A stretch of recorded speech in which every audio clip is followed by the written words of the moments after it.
بالی would کے film actor Saif Ali Khan کے گھر چوری کی واردات پیش آئی۔ بالی ووڈ کے فلم ایکٹر سیف علی خان اور ان کی اہلیہ ایکٹریس کرینہ کپور کے باندرہ ویسٹ میں واقع گھر میں جمعرات کی صبح تقریباً 2:30 چوری کا واقعہ پیش آیا۔ پولیس نے بتایا کہ چوری کے دوران ہیرو سیف علی خان پر چاقو سے حملہ کیا گیا۔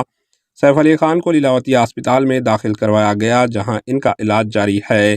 ذرائع نے بتایا کہ حملے میں ایکٹر سیف علی خان معمولی زخمی ہوئے۔ ابھی تک یہ واضح نہیں ہوا ہے کہ انہیں پہلے چاقو مارا گیا یا وہ چور کے ساتھ ہونے والی جھڑپ میں زخمی ہوئے۔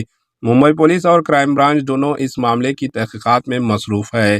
Bureau report, H N news.